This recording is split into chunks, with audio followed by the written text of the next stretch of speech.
लंबोदरम परम सुंदर एकदंतम रक्तांबरम त्रयनयनम परमं पवित्रम उद्यादिवाकर निभोज्वल कांतिकांतम विघ्नेश्वरम सकल विघ्नहरो नमामि। ओम गंगणपतये नमः। नमस्कार, स्वागत है आप सभी का हमारे YouTube चैनल में। आज के इस वीडियो में आप सुनेंगे करवा चौथ व्रत की कथा। इस दिन भगवान गणपति करवा माता की पूजा करने के बाद शाम के समय जो माता बहनें करवा चौथ का व्रत करती हैं, वह करवा चौथ व्रत कथा श्रवण करने के बाद रात्रि में चंद्रमा को अर्घ देकर इस व्रत को पूर्ण करती हैं। आइए श्रवण करते हैं करवा चौथ व्रत की कथा। एक बार प्रेम से कहिए, बोलिए गणपति गजानन भगवान की जय, चौथ माता की जय। एक साहूकार के 7 लड़के और एक लड़की थी। सेठानी के सहित उसकी बहुओं और बेटी ने करवा चौथ का व्रत रखा था। रात्रि को साहूकार के लड़के भोजन करने लगे तो उन्होंने अपनी बहन से भोजन करने के लिए कहा। इस पर बहन ने बताया कि आज उसका करवा चौथ का व्रत है और वह खाना रात्रि में चंद्रमा को अर्घ देकर ही खा सकती है। छोटे भाई को अपनी बहन की यह हालत देखी नहीं जा रही थी, क्योंकि उसकी बहन का मुख भूख प्यास के कारण बेहद मुरझाया हुआ दिखाई पड़ रहा था। उसने अपना दिमाग लगाया और पास ही एक बरगद के पेड़ पर जाकर एक दीप प्रज्वलित करके छन्नी से उसको दिखाते हुए उसने अपनी बहन से कहा, देखो बहन, तुम्हारा चांद निकल आया है। तुम चंद्रमा को अर्घ देकर अब हमारे साथ भोजन कर सकती हो। दूर से छन्नी के पीछे जला हुआ दीपक चंद्रमा के तरह ही प्रतीत हो रहा था।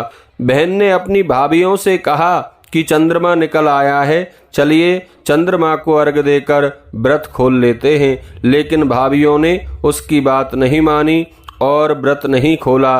बहन को अपने भाइयों की चतुराई समझ में नहीं आई।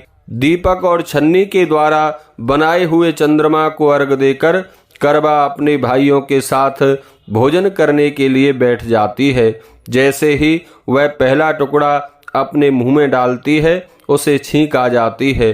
दूसरा टुकड़ा मुंह में डालती है तो उसमें बाल निकल आता है और तीसरा टुकड़ा मुंह में डालती है, तभी उसके पति की मृत्यु का समाचार उसे मिलता है। वह बेहद दुखी हो जाती है। उसकी भाभी सच्चाई बताती है कि तुम्हारे साथ ऐसा इसलिए हुआ है क्योंकि तुमने दीपक और छन्नी के द्वारा बनाए हुए चंद्रमा को अर्घ देकर व्रत तोड़ लिया, इसलिए तुम्हारा करवा चौथ का व्रत खंडित हो गया है। इसके फलस्वरूप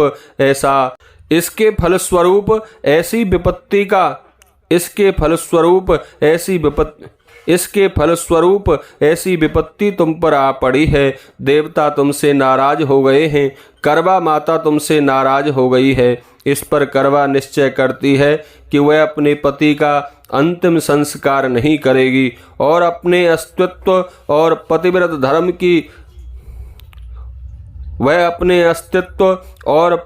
धर्म की शक्ति और तपश्चर्या के बल पर अपने पति को पुनर्जीवन दिलाकर रहेगी। शोकातुर हो वह अपने पति के शव को लेकर 1 वर्ष तक बैठी रहती है और उसके ऊपर उगने वाली घास को इकट्ठा करती रही।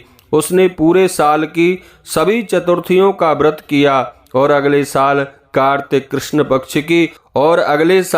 कार्तिक मास के कृष्ण पक्ष की चतुर्थी जब दोबारा आई तो उसने पूरे विधि विधान से करवा चौथ का व्रत किया। शाम को सुहागिनों से अनुरोध करती है कि यम सुई ले लो, पिया सुई दे दो, मुझे भी अपने जैसी सुहागिन बना दो। सभी ने उसको आशीर्वाद दिया, जिसके फलस्वरूप करवा माता और भगवान गणेश जी प्रसन्न हो गए और भगवान गणपति करवा माता ने भी उन्हें आशीर्वाद दिया और उनके पति को पुनर्जीवित कर दिया।